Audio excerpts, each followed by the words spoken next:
he sees your eyes running through the night, only takes him back, always out of sight, crowding through the night. Run, you can run, but you'll never hide. The walls are coming, you're running. The walls are coming, you're running. The walls are coming, you're running. The walls are coming. Good evening, everyone. It is Sunday night, which can only mean one thing. It's the last word on the weekend's action. Oh, what a great weekend in Newcastle. We'll go into all of that, of course. But, of course, again, it was another defeat for Wolverhampton Wanderers. This time, 1-0 to Newcastle United. And it's a very much of an unwanted record that Vitor Pereira's got. Vitor Pereira had a great record with that 6 wins in a row. First time we've done that in the top flight for donkeys. But apparently it's the first time that Wolverhampton Wanderers have lost 4 league games. I'm not sure whether it's top flight or forever, because people can tell me in the chat, for the first time in 127 years at the start of a season. A very much unwanted record. We're going to have a great show tonight. We've got 2 fantastic Wolves fans, 2 fantastic guests. You can get onto the show as well for your couple of minutes if you want, by hitting the link in the description. And we're going to talk all about the weekend. We're going to look forward to next week, and we're going to talk about everything else in between. But first of all, making a return tonight, it is Howler with his human Hoops. How you doing, Hoops? Yeah, I'm really good, my friend. How are you?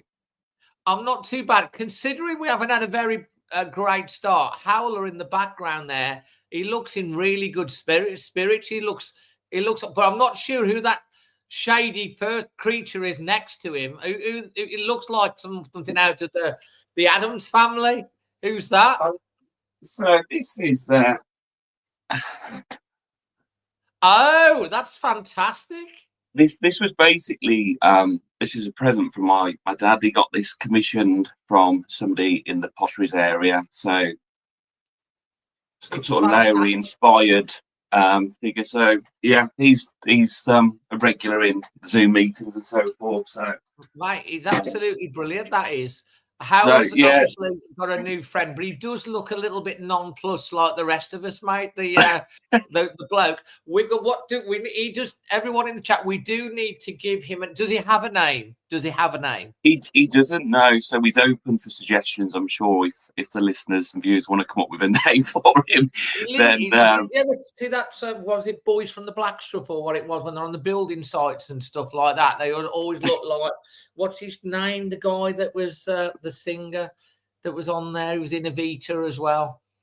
He looks a little bit like him. No. He does. He looks. You've got to give him an old-fashioned name because he kind of looks like. Yeah, our Vita Same Pet. He looks like he used to have been in our Vita Same Pet. That's the one. What's the guy's name? That singer, Jimmy Nail. Jimmy Nail. Oh well, he's a Geordie, isn't he? So that's probably not the weekend. So.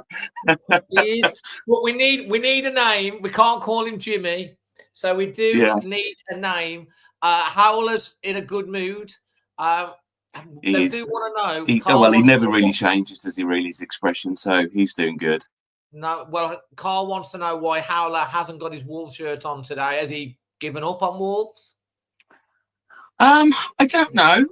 He's naked at the moment, yeah. So it's what, before the watershed, so maybe he should have some clothes on. So apologies, but yeah, no, I think he's still very much a proud Wolves fan, like we all are.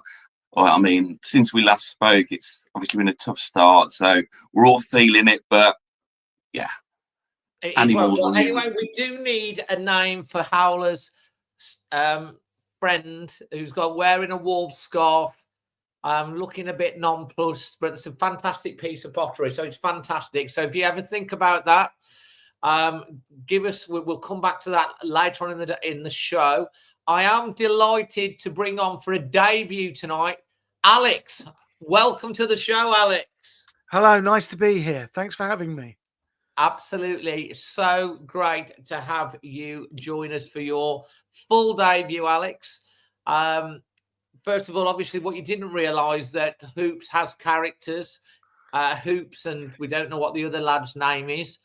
But like, how was your weekend? I've got a character of my own. Hold on. I've got. Hold on. Who's this? It's Sooty. What's that, Sooty? Shines? Yes, I agree. It has been, hasn't it? He's in the Wolves colours. He's in the right. We have everything on this show. We've never had so many celebrities on the show at one time. I tell you, it's amazing.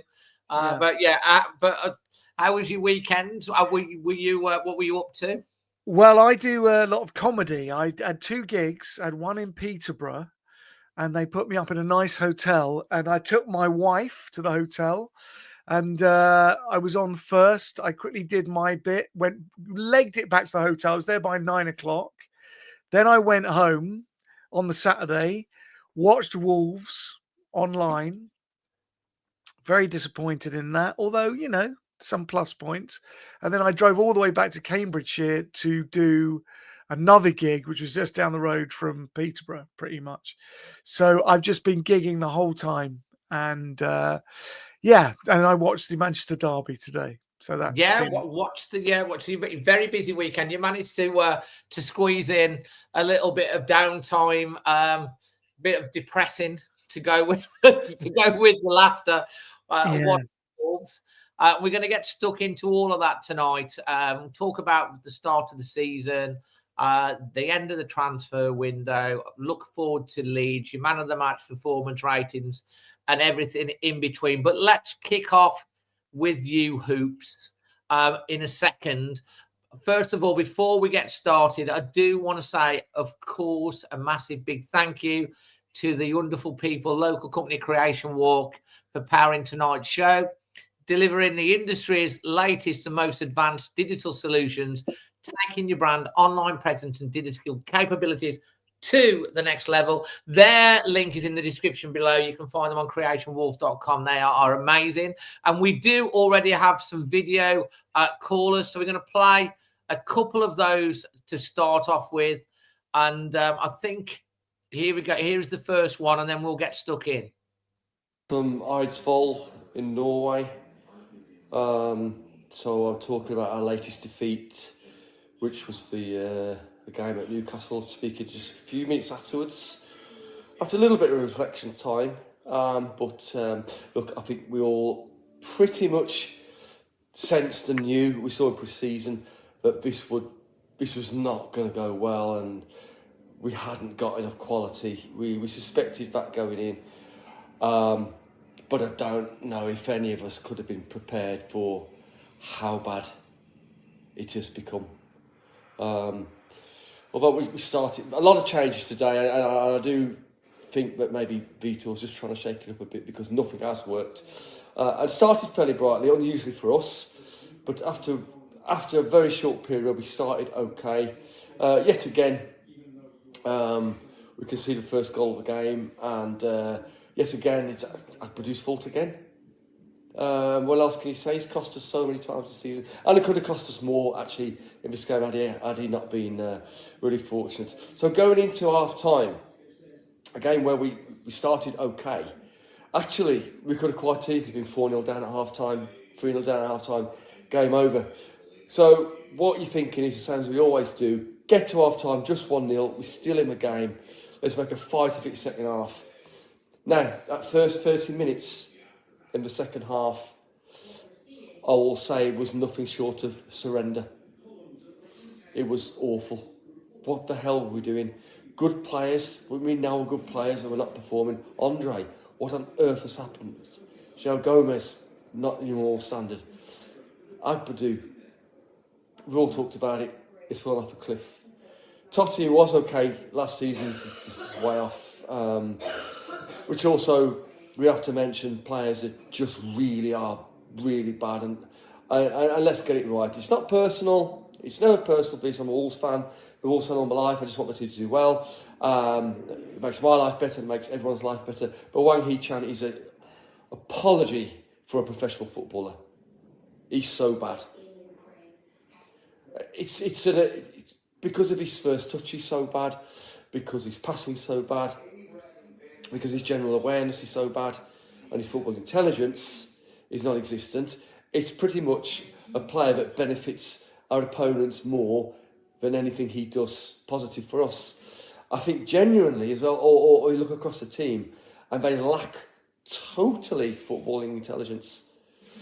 Vitor can't really escape any blame now, I think, although, you know, it's not been a good transfer window, despite what our managing director says.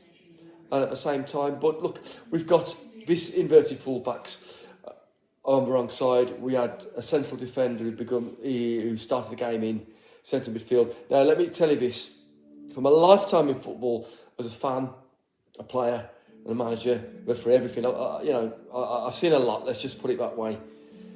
I will say that when you've got many players out of position at the same time, one, maybe you can get away with, three, you cannot. It's never worked. It never has worked. It wasn't going to work, and it was a poor decision by Vitor, who's now running out of credit, sad to say. Look, I'll kind of go back to what I said at the start. We all pretty much thought this was going to be a struggle, but this is really, really bad. We're back to the levels of how it was under Gary O'Neill. I didn't think it would be that bad, but it actually is. There's nothing positive to say. We've lost again. And don't be fooled by the fact that the last 3 games have been, you would say, narrow defeats by 1 goal. Look, we were miles off again, as we were against Everton. And we didn't deserve anything from Bournemouth. This is poor. We lost the first 4 games of the season for the first time in our history. That really is something, isn't it? It really is. That was Chris from Norway. Now we have Noah over in the US of A. A familiar location, a place I've recorded many reactions before, Chicago, Illinois.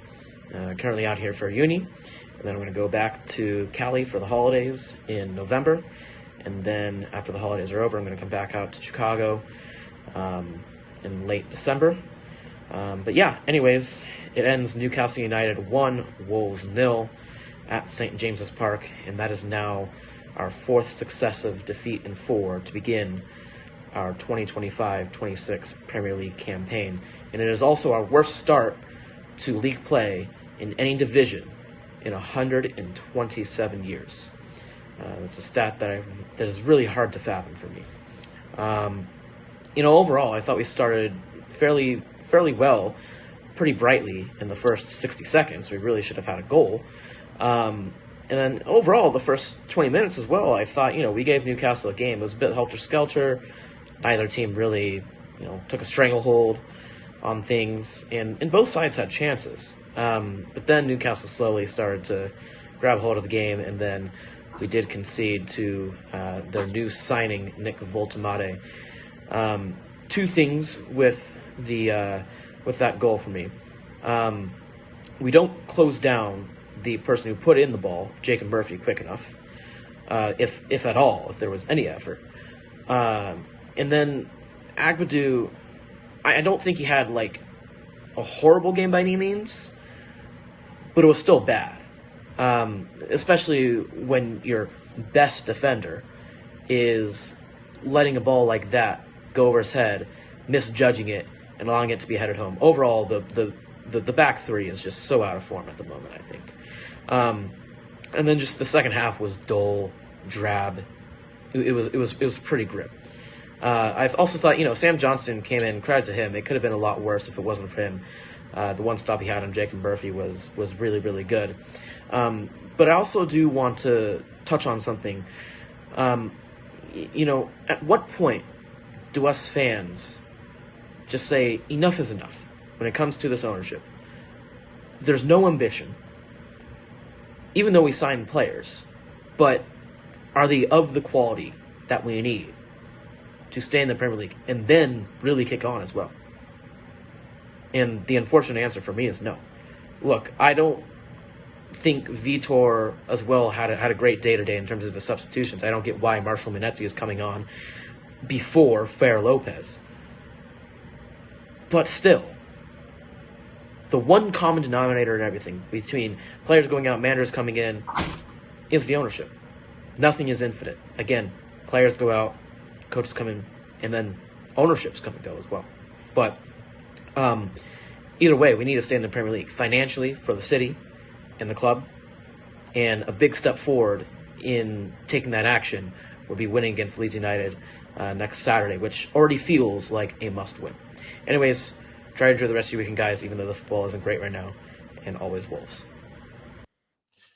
Wow, some really forthright opinions right at the start of the show from some of our video contributions. And don't forget, if you want to send in video contributions, you can. If you want to get on the show, you can. It's all right sitting in the chat and saying, talking the talk, get on the show and come and say it on here. If you want, the link is in the description below. Before we do that, let's get on to you, Hoops, and then we're going to come to Alex. Hoops. You've heard what Chris and Noah has to say. We've got a couple more video contributions to play a little bit later. Where are you at the moment? Obviously, 4 games in, an unwelcome record, 4 straight defeats at the start of the season. The 2 away games have been 1-0 defeats. The Everton game was by the odd goal. Obviously, Manchester City a bit more, -7 goal difference as well. Leeds are up next. The transfer window has shut. I think they spent £500,000 more than what they brought in. We've seen Fer Lopez a few times. We saw Kreschke start in the midfield, in the 3-man midfield. He dropped into the centre of defence later on in the day. Tulu got 55 minutes. Obviously, he's still working back to match fitness. What do you make of it all, mate? Well, first of all, I don't think Chris is a fan of Hwang. That's what I picked up from that video there. And it's good to have Alex on for the comedy tonight. I'm still getting over the fact that he's on because massive fan of Alex. I was listening to the Chatterbix recently and Canal Thursdays and so yeah, absolute great guy. Appreciate no, usually. But so that's the lighter note. But yeah, I mean, I can only echo some of those sentiments from those two calls, really. As you say, I'm not as, I would say, pessimistic as perhaps what you see online. I do think Vitor still has credit in the bank, and it is so cliche, but it is early days. I know it's a tough start. It's a difficult start. I absolutely echo the frustrations with the transfer window. Ultimately, it's an unbalanced squad as I see it. We look at the centre halves, the creativity, and the number of centre backs we've got. So, the issue that we're going to have is we need these players to get up and ready ASAP. We were never going to replace Cunha and Aïnouri in the level of quality. So when people say we've signed inferior players, we're always going to, really, because ultimately we're not in a position where we're going to have the funds or be as an attractive proposition to get a player of that equal standing. And then it may be that a couple of these players in 18 to 2 years' time, as we've seen with Cunha and Aïnouri, get to that level, but they're not there yet. So I'm as disappointed as every Wolves fan is, but we are, a few games in. You mentioned Tolu there getting 55 minutes. I'd like to see Lopez get more minutes. Krejci had his first game. So, yes, looking at it now, I think we're going to need a bit of luck on our side between now and January, and it may be that we're going to be there or thereabouts, and Fosa might have to press the panic button again and find some players from somewhere to save us. So I get it. I get the concerns, but I'm a little bit more level-headed, really. And I think a big win against Leeds, things can start to look a little bit different. So I get the negativity, but I'm a little bit more balanced on that. And I think it's been a tough start. But if you take the Newcastle game in isolation and not be weighted by the previous games, it actually wasn't too bad a performance. So, I'm looking for the positives because all I sit here is doom and gloom, and I get it and I understand the sentiments, and it's coming off the back, as I say, of let's just say, a poor transfer window. But there are still opportunities. This still is a decent side, but we need players to come quick, and we need a little bit of luck on our side. But it can be reversed, absolutely. Absolutely, well said. Alex, what would you like to say? You've heard the initial comments. Where are you with everything at the moment? You know what? I agree with everything Hoop said, actually, except that I cannot see where a goal is going to come from. Even when we're pressing forward, and there would, let's be fair, there was towards the end of that match yesterday a lot of Wolves pressure. And I thought in a minute we're going to get something, but I just can't see anyone. You had the sort of, in the shape of Cunha, there was always a chance he was going to have a little bit of individual magic and take the ball by the horns and force. That's right. Michael Hall agrees. Yeah, I mean, and although, we're all saying it's still early, as I say, with Cunha and the like, they're with someone to take the game by the scruff of the neck and go and get us a goal. I do not know where that goal is going to come from. It ain't Hwang, is it? I really love Fair Lopez. I think, why not start with him? He's the only one. He really shows something. He's very keen to prove himself. I thought João Gomez was all right. I don't know what everyone's complaining about. I thought he was pretty industrious. But I am really worried about where that goal is going to come from. Because if Larson, how long is he out for? I don't know. But no one really knows how long Larson's out for. Obviously, he didn't go away on international break. When Victor was asked at the press conference on Friday, he says, "I'm not the doctor. I don't know." But at the end of the day, he is the manager. You'd think that would be a question that the manager would be asking. Yeah. Where are we at? Because he wants to plan. I think he kind of for me, batted that one off. But I don't see how the manager of our football club cannot have an idea of how long he's going to be out, because the doctor's there to tell the manager, and he should know. Yeah. But more broadly, for I don't know what it is, 3 seasons now, everyone's gone, you can't ship all the best players out and not bring people in. But for this season, it's quite extraordinary. I mean, really not replacing like for like and getting rid of our biggest guns. And it's just not good enough. It's extraordinary. I think we're so depleted this year. And these guys can get good, I suppose. But, when we're talking about the people who made things happen, I mean, I always loved Ait Nouri bursting forward. He's arguably my favourite player for Wolves. And to lose him and Cunha was a real blow. Well, don't forget, we lost 2 ball carriers, Cunha and Ryan Ait Nouri, ball carrier. Sarabia, ball carrier as well. Yeah. Nelson Semedo got forward as well. So that 4 first-team players, it's a lot to lose. I mean, absolutely. So that is my fear. And originally, I thought that Strand Larsen, I thought, he's not injured, he's going. That's why, they're not fielding him.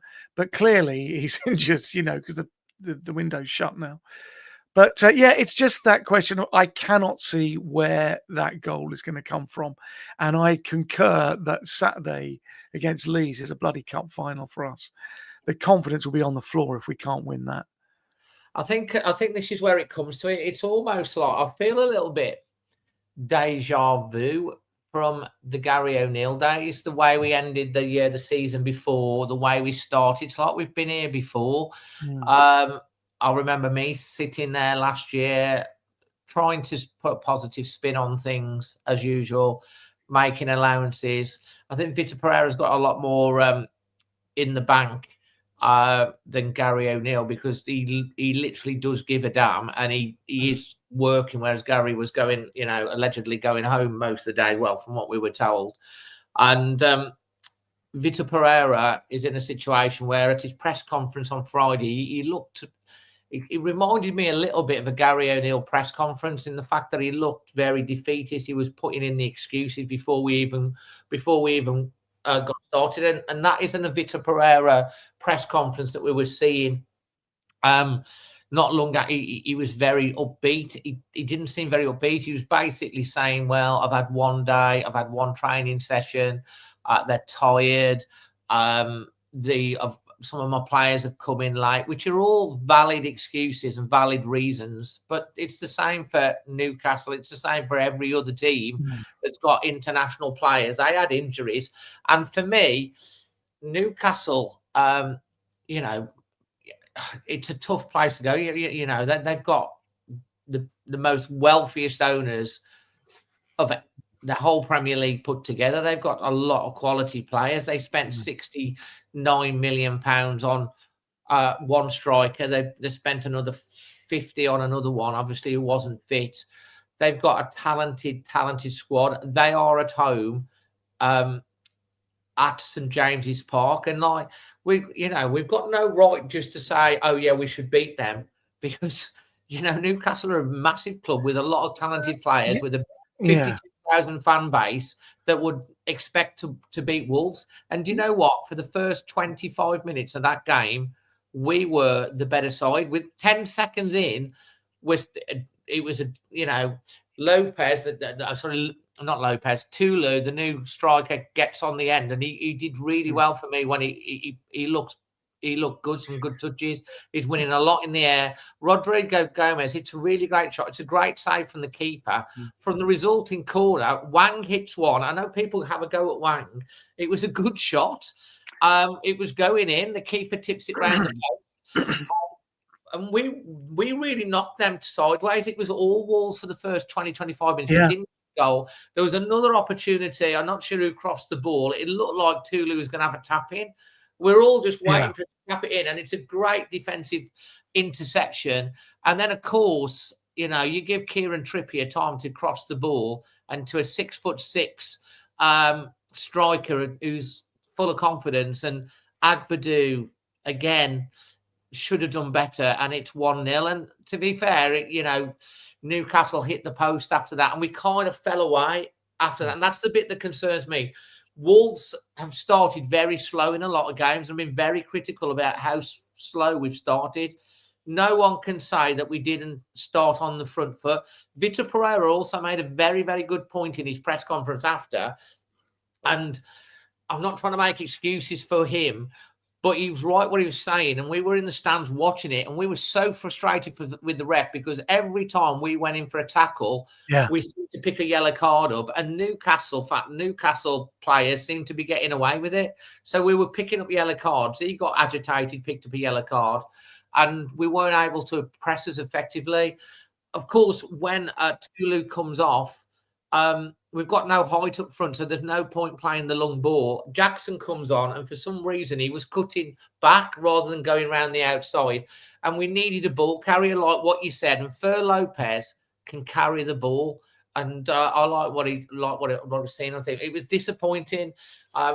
Fantastic start. The worry for me is how we fell away. Hoops. Yeah, I think you're right. I think it was a strong start, and I think perhaps, the lineup, if we circle back on the lineup, I think that surprised a lot of people, and it probably surprised Newcastle as well, how we set up. So I think that was factored into the start that we had, and absolutely things could have been very different, sliding doors moments where we don't take our chances. But I think Chris, who was on the video earlier, he was right about the second half. It was pretty much a non-event, wasn't it? You're expecting a little bit more fight. I know we had players who were kind of maxing out their minutes, for example, and they had to make some changes, but you would have expected a little bit more. It was far too comfortable. So you're right, we did fall away. Sort of post the goal, I don't think we really offered too much of a threat, if I'm honest. Absolutely. Alex, what did you feel about the start of the game and how it fell away? That's the worry for me, is that we didn't till the last 5 or 10 minutes, when I thought Newcastle were probably getting a bit tetchy because they were looking for their first win, but they managed the game out quite well. Well, they really did. And I want to be as positive as you two. And I hear what you're saying. We had no right to expect to win, and there's 52,000 people and all the rest of it. But let's not forget, Dave, they hit the post. Inside of the post. I thought it was inside the post. We had that wonder save from Johnston, which was superb. And so people knock him. I thought he was fantastic. That was he had a very good game. Very good game. Johnson it's Yeah. difficult for him to be dropped because he really did have a good game. His distribution was quite good as well, and he punched and held well. So what I'm saying is, for large parts of that, they were all over us. And there was something that the stream I was listening to, maybe everyone heard this. I can't remember who was in the studio going, and it's true. When Wolves go forward, what's the plan? What is, you can see with other teams, and you could see it with Nuno, and to a certain extent, you can see it with Gary. But what is the plan? Is it just kind of play out and hope for the best? It doesn't seem to. I'm not sure what they're doing, and I'm not the best for always telling what's happening tactically. But it doesn't look confident. It doesn't look like, oh, this is what they're trying to do, feed the winger or whatever. I'm not certain what it is. Well, I think that's key. I think what is Wolves' identity? We played a 5-3-2. Obviously, Vitor Pereira's, he's been involved a lot with the transfer window. The players that he's been looking for, whether they're our first, second, or third choice targets, I don't know. He's got certainly something in mind. Jeff Shee did an interview last week. He made it very, very clear that Vitor Pereira was supported from his point of view. Whether you agree or disagree, that's obviously very much open to debate. And also, he did say that Vitor Pereira had the last word on anyone that was coming in. In fact, he even mentioned to the fact that sometimes he was ringing up Vitor to make a decision on what was happening. Now, whether or not that's Jeff trying to hang Vitor out to dry a little bit and taking the heat off him, maybe. Obviously, from his point of view, he's saying that the transfer windows are good. And from most fans' point of view, we're thinking, are we stronger or weaker now than where we were last year? Hoops, what's the answer to that? Well, at the moment, we certainly don't look stronger. I mean, the issue, I guess, really with Pereira is, whilst we had the good run last season with the famous 6 in a row, and whilst he really did turn the corner for us, I'm a little bit concerned that we've kind of gone all in on him, and I mean that by the fact that obviously he has, as you would expect, his whole coaching setup. At the top level, they replaced Hobbs with Dominic Tete, who's worked closely with him. So you get in a position really where if Vita suddenly gets to a point where, we have to make a decision on him, we start from scratch again. So I don't know the mechanics in terms of how much say he had and how much was Tete and how much Mendes was involved in the window. I'm only going off reports that you've seen. I know they mentioned on the Express and Style podcast this week that, Victor had a certain profile of players and was pushing players back. So I think he has been backed. It's just the argument is, has he been backed with the right balance of recruitment? And I go back to that again, how many centre halves have we got compared to centre midfielders at the club? Traore is gone, Daniel's gone. Ladislav played in midfield, and he played well. To be fair, he looked good. But when Vitor was saying, Vitor said in his press conference he feels the squad is balanced. He also has said that then they got, I think he said it, I think she said it, they got 90% of what they wanted to achieve from the window. And he also has kind of said that he needs time to work with all the new players. I think the frustration from Vitor Pereira's point of view is that he's not had them sooner and he hasn't had a chance to work with them. And I think the thing is, because Vitor Pereira is under pressure. You can see some of the fans already starting to question him. And with Nuno Espirito Santo being sacked by Nottingham Forest, that's added extra pressure, I think, because there's Nuno sitting without a job, who gave us our golden era. Yeah. And Alex, Nuno Espirito Santo, it's a question to all the chat as well. At this point in the season, 4 games in, Vitor Pereira, the fans really took to him. He's took to the fans. He's been in the pub. He's, turned it around last year. He hasn't really had a proper full week with a full squad yet. Would you, if Nuno was available and he would come back and he could, be backed, would you take Nuno back?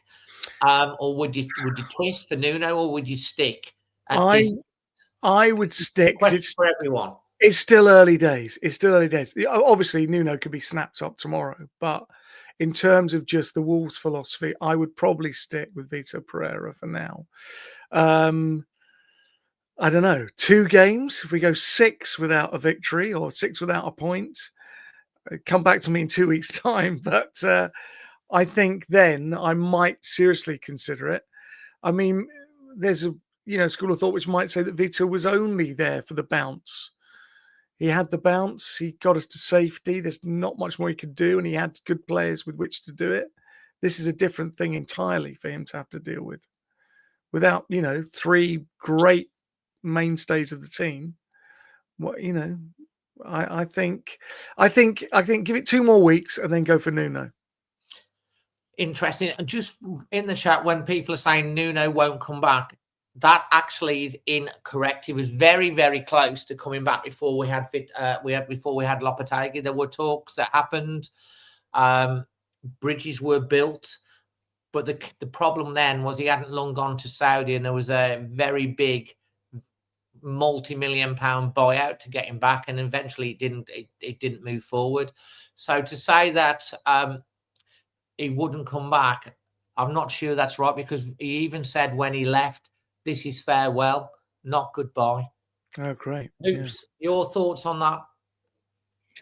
Yeah, I mean, Stig, at this point, I mean, Alex is right. It's a fluid situation, isn't it? If you to quote Mick McCarthy, can't go on like this, can it? So, a few games and we're not getting any more points, then of course, it's a link. There's other Portuguese managers available, as Nordin 37 has just pointed out as well. So yeah, it's you're going to have that, aren't you, Dave? But ultimately, if you're losing matches as a football club and you've got Nuno and, as you say, the goodwill that he brought and the great times, it seems an obvious one. But if we're concerned the fact that Vitor needs time with these players, needs to understand these players, then you're going to start from square one again with a whole new manager who, has had no influence on these players, and is not coming in to manage Jimenez anymore and Traore. These are all Vitor's players, or Gary O'Neill. So I think at this moment in time, you've got to stick. I mean, looking at the fixtures coming up, I know people will be aware, but we're playing all the promoted clubs, aren't we? I believe soon. Obviously, starting with Leeds. 3 out of the next 5 games. 3 out of the next 5 games. So I think, you group those games together, don't you, really? So I think as long as the points return within that, September and October, at the end of October, you make a decision then potentially. But there's a long way to the window. So I think you have to stick it with Vitor. Football is, ever changing, of course, and only credit lasts for so long in the bank. And there is also an idea to Alex's point that sometimes, you come in on a momentum, you're a new face, and maybe, there gets a point where things get stale and actually the message isn't as being delivered or received with the players as it was when you first come in. But I think it's far too early. I think you absolutely stick at this point in time. And, let's see what the window brings in January, because I'm already looking at that. But at this moment in time, Dave, I think you have to stick.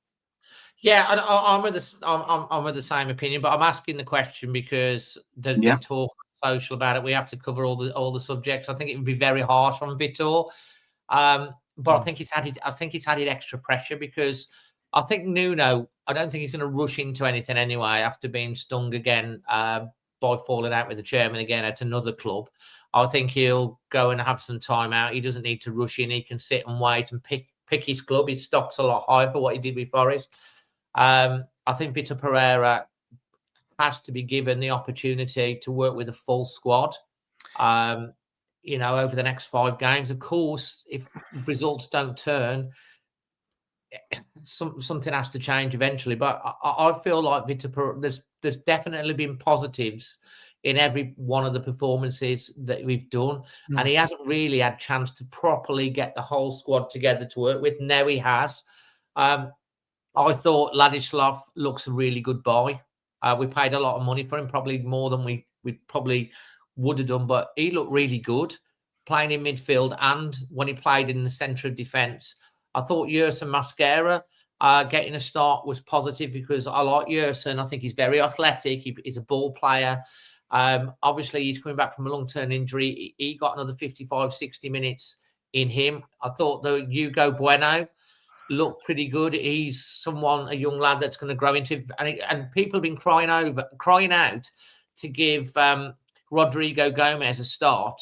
They've been screaming for him to start. He started him, and you know what you're going to get with him. I mean, he was unlucky not to score. He had a couple of chances. He gives everything. Defensively, possibly needs a little bit of work. I think the problem area for me at the moment is Agbadou. He just seems like he's not himself, and maybe he needs to come out the squad. The balance with Andre and Joe Gomez. Andre went off again, and where do you play John Arias? To me, you play him behind the front two. He's not playing him in the right position, and I'd like to see Fer Lopez to get more game time because I think he's the one player that will run with the ball.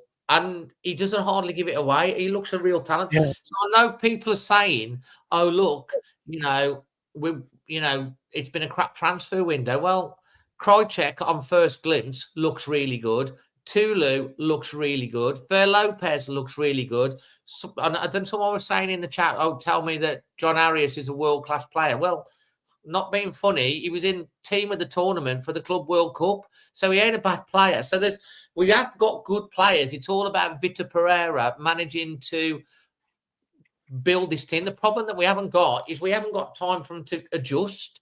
They need to be working now. Now, we do have a young lad that wants to come on and have a say. It's Connor. So we're going to get Connor on for a couple of minutes. Connor, make sure you got the light on, please, because you look a little bit in the dark there. What would you like to say? So, first of all, it's just getting ridiculous now. It's just getting ridiculous. The owners are they need to... I'm just thinking, like, Wolves fans are paying that much money, like, so much money to go away games, and I'll tell you what, they could have scored within, like, 10 seconds of the match. I think what they need to do in the first half is to say, look, if you want to put long balls through, try and open the defence. Because if you open the defence, there's more space for the team to work. And also, Jeff Shee and Bolson are causing problems. They are causing problems for this club. And people are saying that they're basically, like, when Wolves, you're saying that they're going to spend in the January transfer window. But when I was watching your video and the transfer deadline day came through, I bet your phone was silent. Nothing was happening because Bolson and Jeff Shee are, like, really, like, I guarantee that I think I'll give Bolson and Jeff Shee a think about and what's going to happen because change needs to happen. The fans are getting fed up of this now. And also, the question about Nuno coming back, I would say yes, because he was the one that took Wolves to the Premier League. He took them back to the Premier League and put Wolves to an FA Cup semi-final.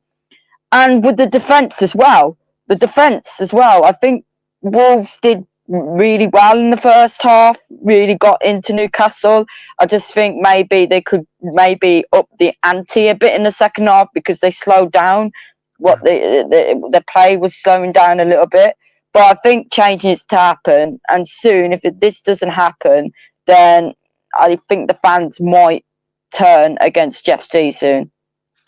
Connor, you make some fantastic points there without a shadow of a doubt. I mean, you're absolutely on the nail on the head. The Leeds match, I can't stress how important that game is now. You know, the Wolves fans have got to completely get behind the side and Vitor Pereira. We have to do that because we need points.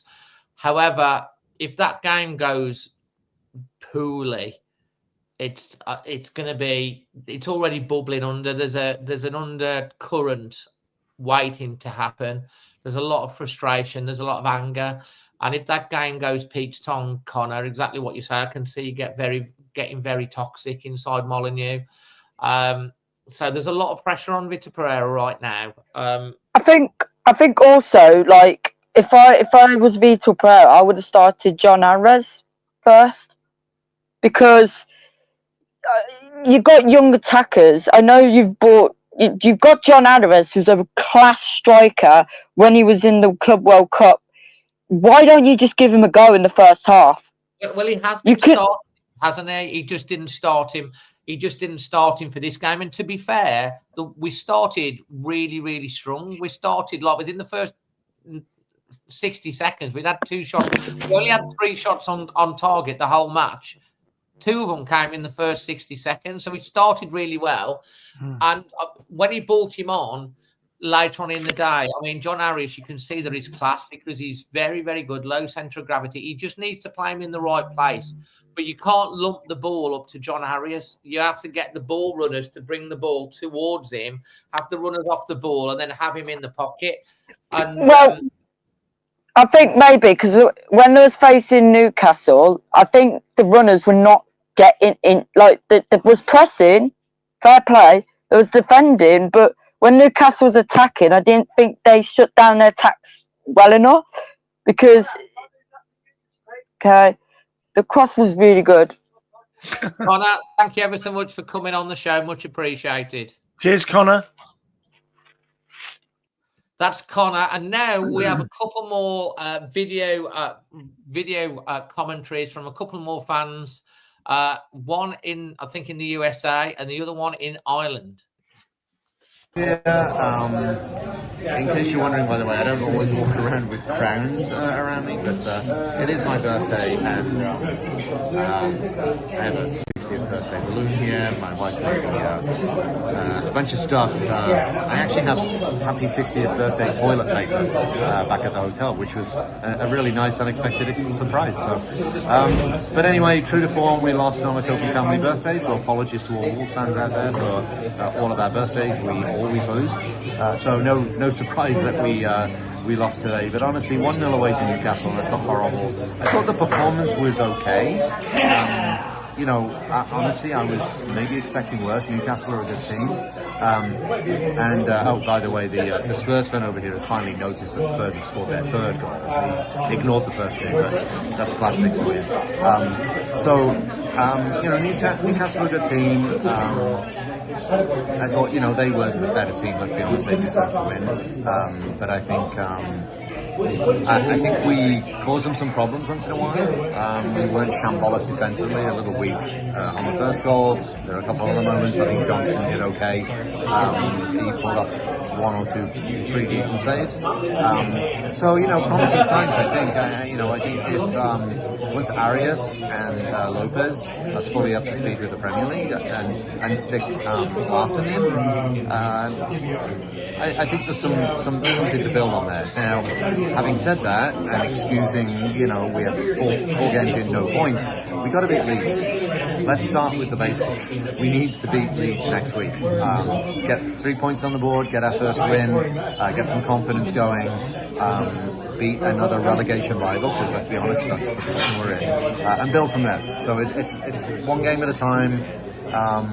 It's starting to come together. It's the first game with the full squad, and they're not even all fit and up to speed. So it's going to take us a while, unfortunately. But hopefully, a good win against Leeds next week will get us going. If we lose, then all of a sudden it's going to start getting ugly pretty quickly. So that was it. We lost. Fully expected us to, like I said, and off the Wolves. Yeah, Dave always seems to have be in a lot of the social environments. So sorry for the ambient noise in the background there. Next up, we've got Vinny from Ireland. Hey all, hi Dave and crew. How's everybody? Greetings from Cork. Pretty grim, guys. It's not good. It's only 4 games, but it's not great. Lost to Newcastle, 4 losses in a row. Started well for 10 minutes. Rest of the half wasn't great. Got in at the break, a goal down. Newcastle had the ball in the net again, but for an offside. Tonali hit the inside of the post. Wolves huffed and puffed towards the end of the game, but really, even getting a draw out of that would have felt a little bit like undeserved, I feel. But that's the game. Listen, the game I'm passing over the game really, because I'm not giving a man of the match or a player rating. Apologies, Dave, but I'm really, really worried about this team, and the thing that's worrying me is for Wolves to be a reasonably well-established Premier League team and to be where they are right now is very, very worrying for me. Really worrying signs that there's no real spine and heart in the team, a core, a real established core. What I mean is, like, I know there's people out injured now, so take this the way, please, like, with the meaning that I how I mean it, but keeper's dodgy. Keeper's dodgy, the defence is dodgy, the creativity from midfield isn't there, and there's not much happening up top. And even with the players that are out injured, that doesn't change drastically. You know, in the past we would have had like the likes of Semedo, Johnny, Cody. Obviously we were blessed to have Neves and Matinho and the likes of Jimenez, people like that. But like now we're just kind of saying, let's patch this together with a new coach, and hopefully they work. There's a lot of new players, a lot of new systems, a lot of trying to figure it out. But while Wolves are figuring it out, and I understand other teams are like that too, and the international break didn't help, but a lot of teams are like that too. But Wolves, while they're trying to figure it out, other teams are picking up points. You know, being 7 points behind Sunderland already after 4 games, Wolves on 0. It's just worrying that a well-established team, or reasonably well-established, you know, we've enough data after 4 games. It's not a huge sample size, but there's enough data to kind of look at it and go, Wolves are poor. They're poor. What changes it? Strand Larson coming in doesn't dramatically change it. The new boys, maybe. Hopefully in a few weeks I'm looking back at it and they all sparkled. They all took off. John Arias took off. Jackson Chichue took off. Fer Lopez and Rodrigo. Everybody just took flight. But you toss that coin and it lands on heads instead of harps. Because I'm Irish, it's harp. And your team is in the gutter, man. And it can be demoralising. Confidence is a big thing. 7 losses out of 7, man, and where are Wolves going? But listen, I am the happy clapper. Onwards and upwards. Everybody is going to flip instead of flop. They are going to be brilliant. They are going to catch fire. Going to beat Leeds, man. Just the rot has to stop. It's going to be at Molyneux. Oh, right. Katie, what do you think? Amanda, say, come on, Wolves. She wants... She's such a chatterbox, and then you do anything, ask her to perform at all, and she just shuts off. Love everyone. Okay, on to onwards and upwards. Bye bye. I love Dinny. Even when he's not happy, he always puts a smile on you. He always puts a smile on your face. Positive. So, yeah, lots of. What did you make of the Connor's thoughts there, Alex, Dave, and Dinny? And we're going to go on to your player rating, your man of the match and performance rating for the game. I think I agreed everything he said, but most of all, I agreed with what his daughter said, which was just kept her mouth shut, because I don't want to be too down on it, you know. But I think his pessimism was not. You know, he summed it up for me. He was really pessimistic, but you've got to keep optimistic. There's no point in getting down and too sort of toxic, because that's not going to help anyone. Well said. Hoops. Yeah, and that's the thing, really. We've talked about that earlier. I think, understandably, you know, all the noises are going to be, you know, full of frustration and people aren't happy, and that's all legitimate. But it could turn the corner. It really, really could. We need, as I say, a little bit of luck. But those players that were mentioned, the likes of Arias and Lopez, they were signed for a reason. You know, I even saw glimpses of Arias in pre-season and as you say, in the Club World Cup. So his minutes are going to be managed, because I guess he hasn't really had a break as well. So yeah, at this stage, there are still reasons to be optimistic. However, you know, get the concern, absolutely, and this isn't a habit clubber speaking, but it's also a little bit weighted by experience to say we've got enough, I think, to get the results over the next couple of months, and things could look a lot different. Absolutely. Hoops, your man of the match and your performance rating?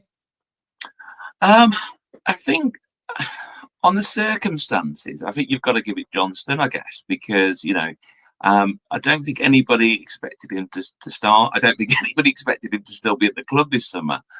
So to come in as a goalkeeper, not an easy position, you know, literally from the cold, and and step in, make some good saves, as you referenced earlier. His distribution's always been actually quite decent. So yeah, I would say there were some other notable performances, but I think Johnston would probably get it. And in terms of a rating out of 10, I suppose a 5, really. A 5. And just to remind you, anyone in the chat that has anything to say, the link is in the description to be able to get on the show. More than happy for anyone that has any particular view or opinion to come on, put your face on the screen and say what you think. More than happy. The invitation is there for anyone. We don't shy away from letting you come on. If you've got something to say, come on the screen and say. I've even put the link in the chat for you. Alex, your man of the match and performance rating. I will go Johnston again, and I'll say 6 because he absolutely kept us in the game with that save. It was pretty good, point blank save. It was a great save. I thought it was a short goal. It was that was pretty miraculous. So good luck to him. I would say that. Absolutely, yeah. And so, interesting one here. Emma, the producer, if you met, she does all the socials, and on the way to the game, she went, "Oh God, I forgot to do a new social for man of the match for Sam Johnson." So she's got them all ready, depending on who we pick. And she says, well, he probably won't. But what if he plays and then he's man of the match?" And of course. We were laughing because she's like doing the video and afterwards, like the man of the match. He's played. He's had a very good game, and in the end, I gave it to Ladislav Kretsky because I thought he had a really good game. We do have someone that wants to come on and say something. This is David Pillinger. This is a caller that's just rang through. David, welcome. Turn it round, mate. And say something. David, you've got reverb on. David, welcome.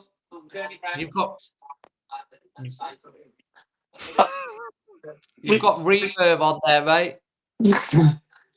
What would you like to say? I think we just got like. You've got reverb on there, mate. What would you like to say? We just got like back. I think we just got to get this season done and we will get better. We just got like back. I think we just got. Okay, David, I would love to have you on more, but you've got such a reverb on your thing. We can't make out what you're saying. But I think what you're saying is we're going to do. Hopefully, we can carry on doing better this season, and then we can improve at the end of this and for next season. I think that's what you're saying. Yeah, I've lost him. We've got Sooty that's coming in as a caller. Sooty? Yeah, Sooty, legend. He was on early, wasn't he? No, we know this thing. It's his week off this week, but he's been moved to come on the show. Sooty, hi.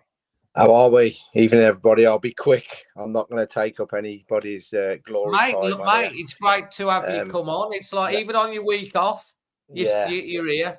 It was a long day. Didn't get to see you yesterday either.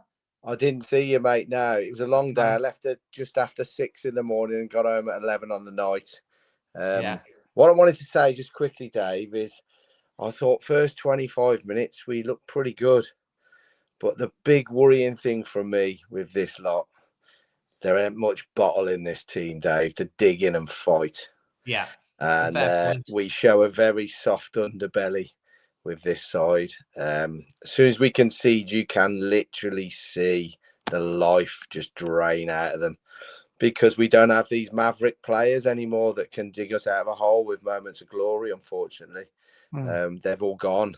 And we've done our business very late in a window again. Okay, we got a few in early doors, but as Vitor has said, and I'm not advocating for Vitor to go by any stretch of the imagination. I think he's been dealt a bad hand with the timing of signings, not the signings, the timing of them.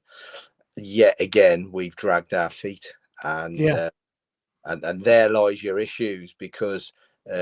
Like I said a couple of weeks ago, after Everton at home.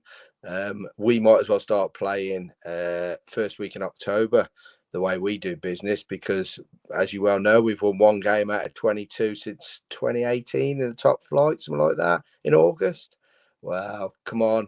If you're the owner and the top dog in this football club, then you should well know by now doing your business early is absolutely imperative.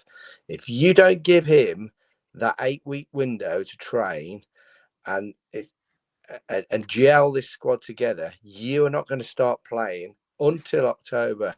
We had this conversation with 4 pre-season friendlies that they don't matter. The results don't matter.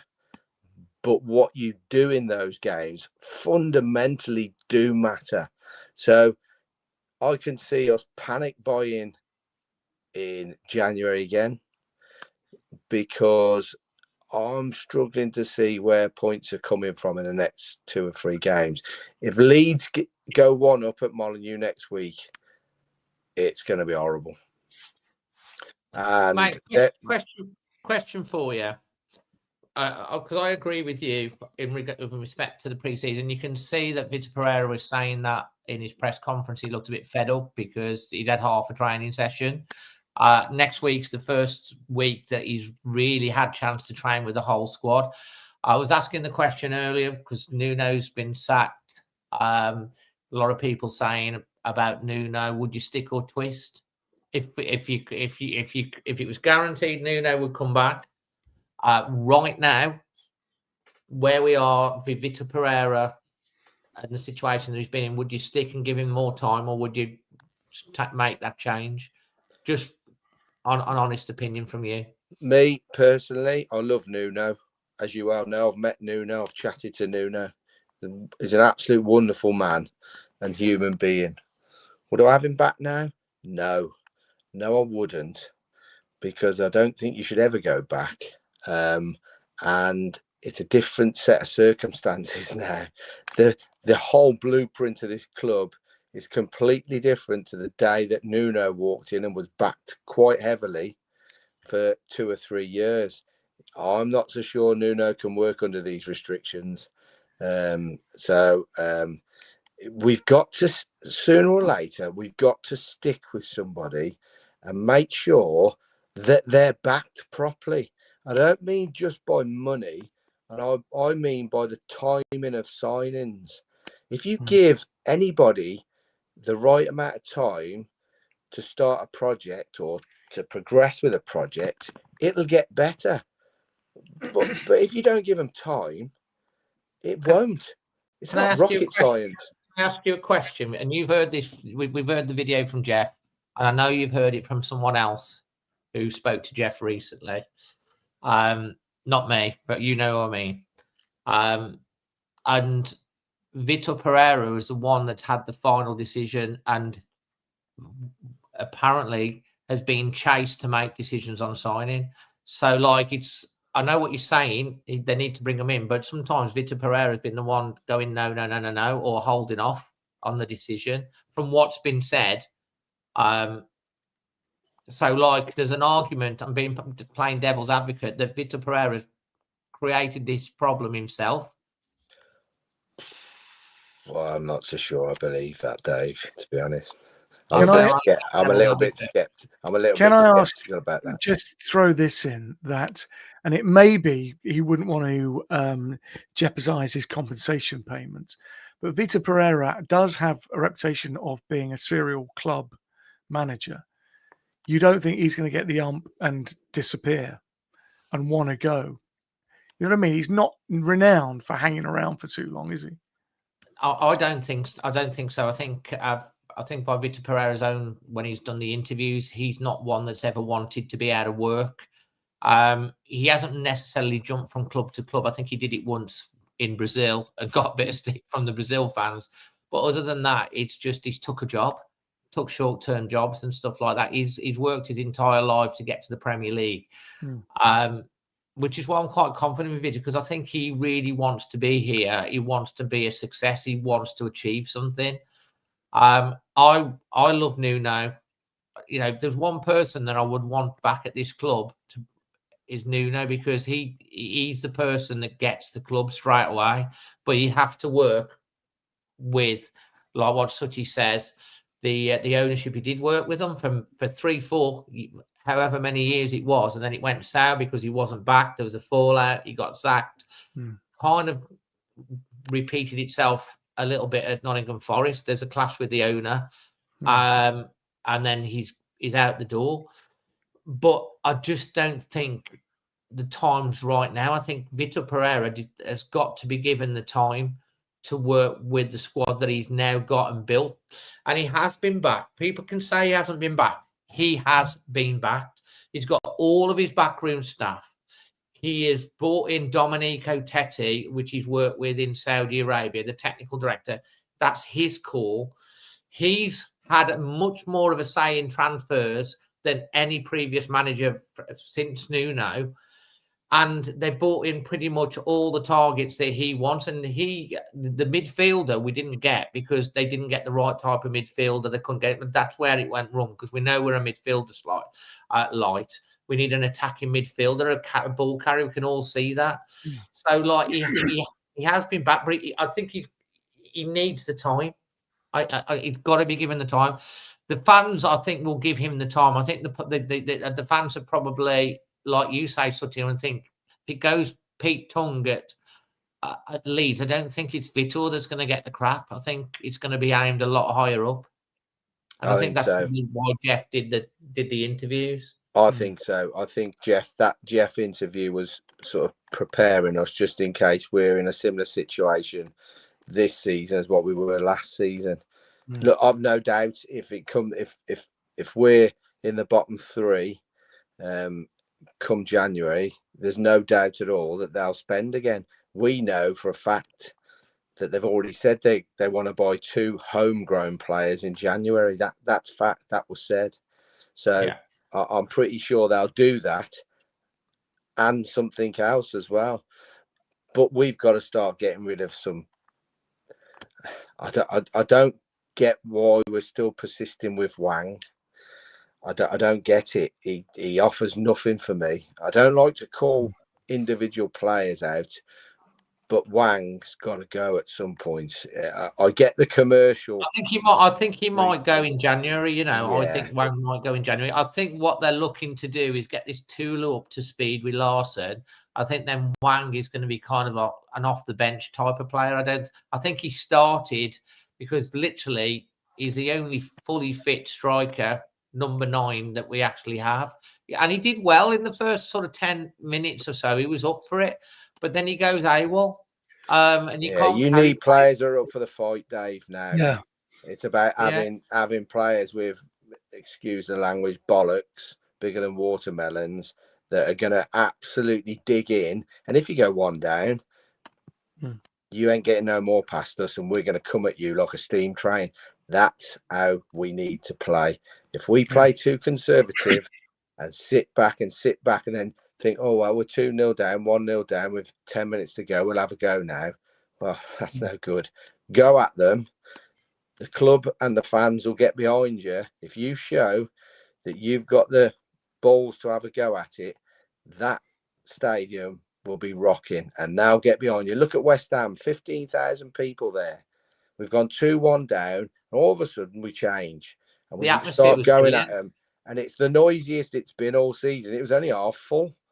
So you're absolutely right. If we start to see something, the fans will get behind it without a shadow. We're screaming out. We want to get behind the team. We're so desperate to do it. Yeah. I mean, I was so desperate to do it. I was so happy. I ended up making up a bloody new Strand Larson chant that went viral. I was just happy. You know what I mean? I was so happy. I was just singing away and saying Newcastle, and everything. Shame he didn't play the weekend, because that would have been good to get that going. Yeah. Look, we're in the last. You might as well hang on now, Sidney, because we're in the last. I'm going to go, Dave. Dave. We're in the last 5 or 10 minutes of the show. Thanks for coming on. No problem. Great show, people. Thank you, mate. Cheers. Thanks for popping on a week off. See you, mate. Cheers. So, we're in the last 5 or 10 minutes of the show now, guys. So I'm going to be asking Hoops and Alex their thoughts ahead of Leeds for a score prediction. And whilst we're doing that, guys, if you want to ask any questions at all for Hoops and Alex and myself, a panel question, an individual question, what's your favourite ice cream flavour? What, it can be anything, doesn't matter, football or non-football. Put the questions in and we'll do our best to answer the questions. So, Alex, first off to you, what we're thinking about Leeds Well, this week. As I say, absolutely crucial. Absolutely crucial. I mean, that's obvious. They're not very good, Leeds. I think we can beat them. I'm going to say 2-0 Wolves. And I hope that doesn't mean it looks like we're papering over the cracks and everyone's up and excited and overly optimistic, but we just need any sort of optimism. So I think we will come out the traps and beat Leeds 2-0 on Saturday. Okay, I like it. 2-0 positivity.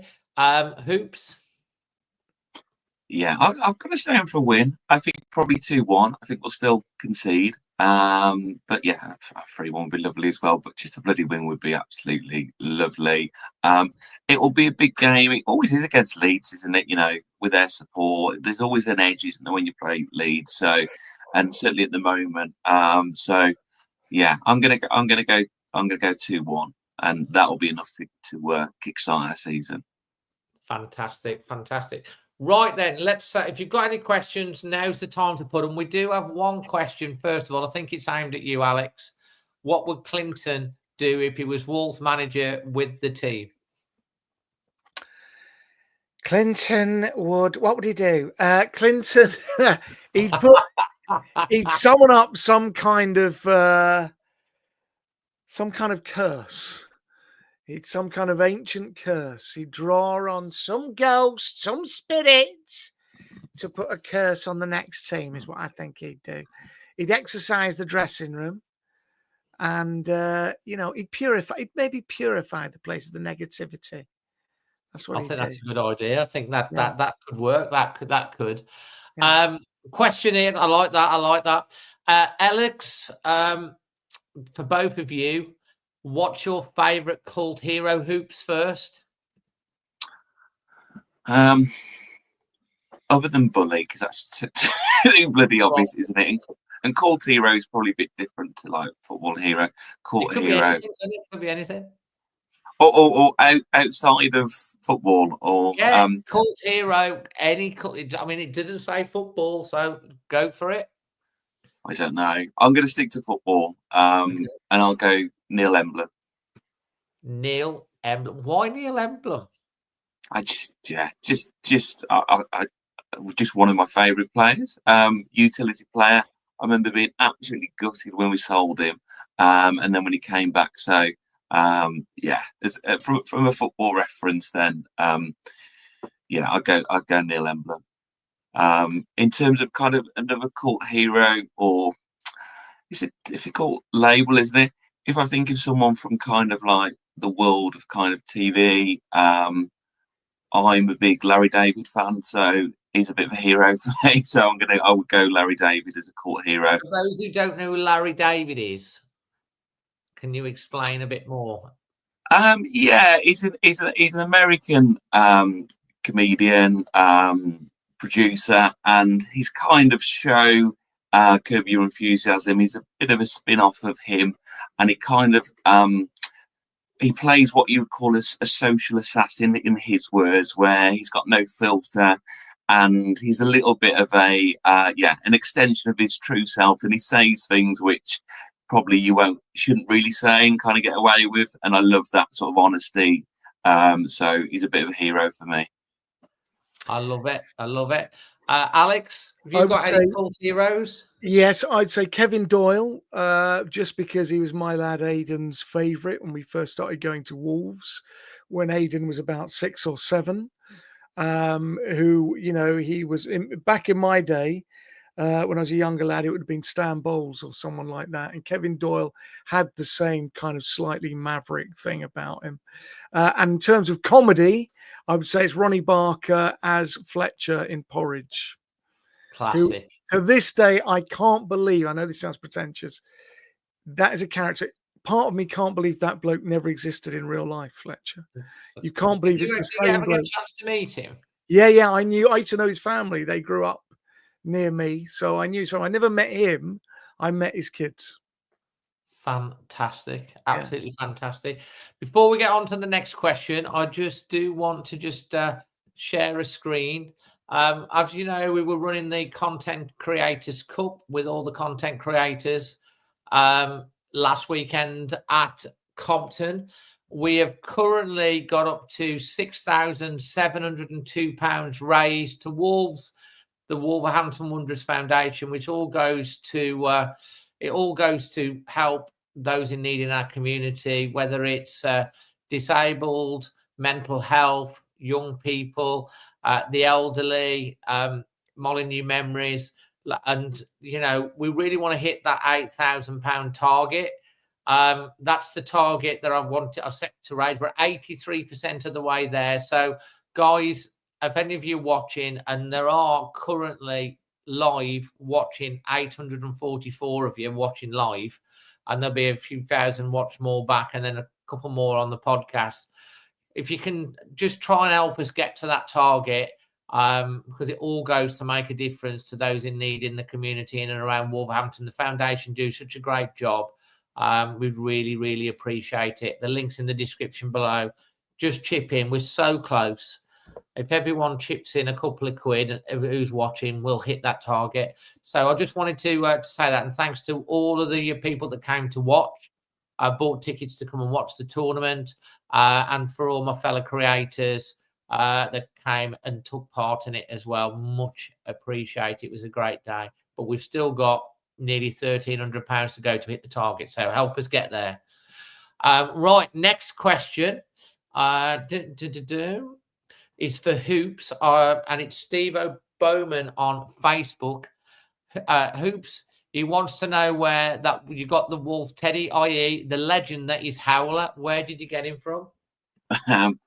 Just going to think of an elaborate story, but no, there isn't really. So there was a house move, and I convinced the previous owner of Howler to pass him on to me, because his missus wasn't having him. So yeah, I don't know where he originated from. I don't know his backstory. But yeah, he's kind of been inherited, and I said, yes, I will take that off your hands, much to the disdain of my wife. But he sits there in the office. So yeah, Right, don't know. A legend. Can we get your grumpy mate back on the show again? The other one next to him. Can we just get him back on screen? You'll have to use Alex to do a voice for him, because that's more. Alex, you've got to make a character. It's the Jimmy Nail. You're late. She's laying. What was that terrible song? I don't know what I've been told. That terrible thing. I think Jimmy Nail, wasn't it? I think we might call him Jimmy. Jimmy.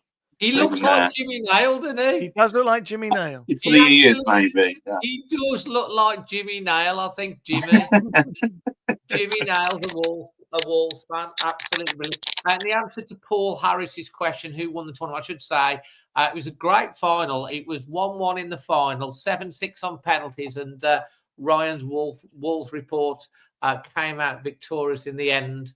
And they've also raised a lot of extra money, actually, for us. An extra £489 they raised on top, which is fantastic. So another question here is,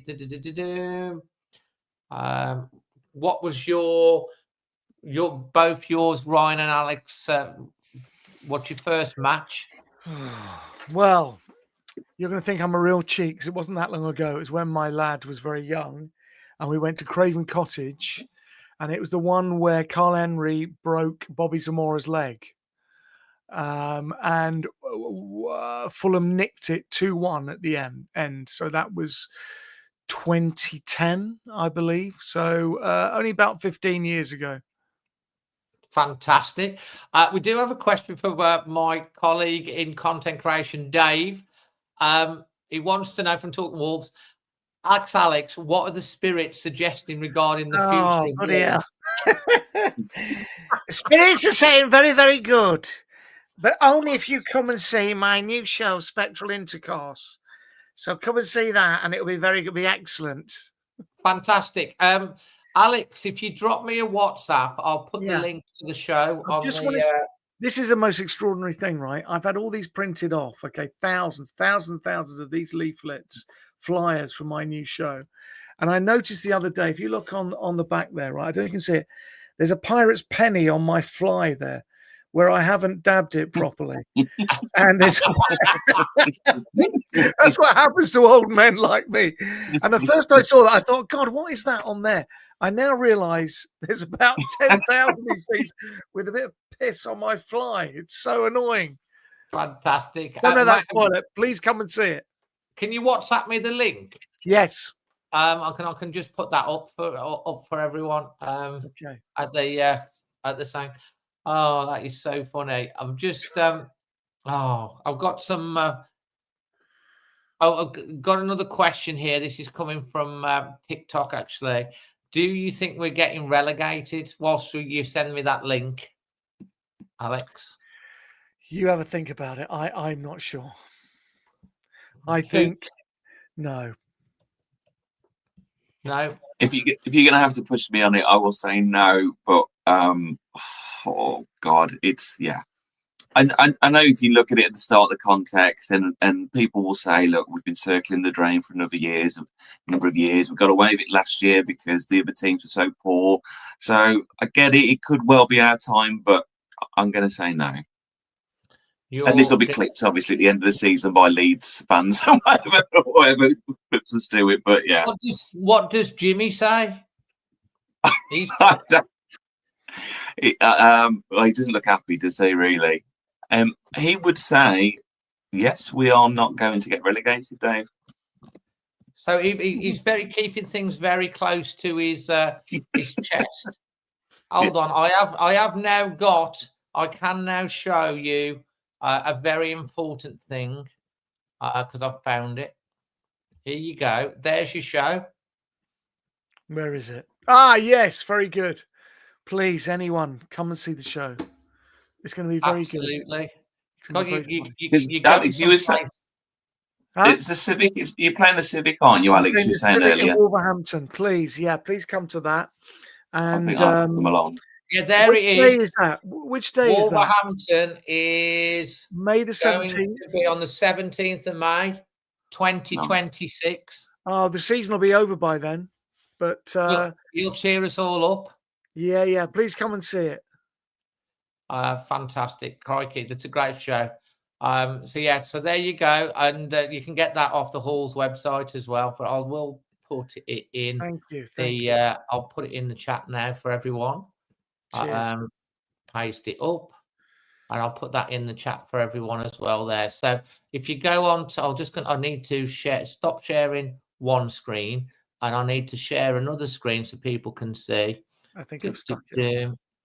There you go. Look, it's the Halls. If you can see that. Thank you. On the 17th. And Joe Lycett, the funniest man alive. Yeah. Chris Moyle's absolutely hilarious. And I've been to one of your shows as well, which was fantastic, down at Bilston. It was great. Fantastic. Dazzling Dave said fantastic. Absolutely. I'll put it down there. Brilliant. So that's at the 17th next year. But obviously, if you go on to Clinton's website, wherever you are in the country, because I know you watch from all over the UK, and we've got people that watch internationally as well, you can see that there's a lot of dates. So you will be bringing the show, the 2026 show to, well, we've got Basingstoke, Guildford, London. Everywhere. You're at the Palladium as well, I noticed. Yeah. We sold 70% of the tickets already. And I haven't written it yet. So I hope there's a show for the people to see.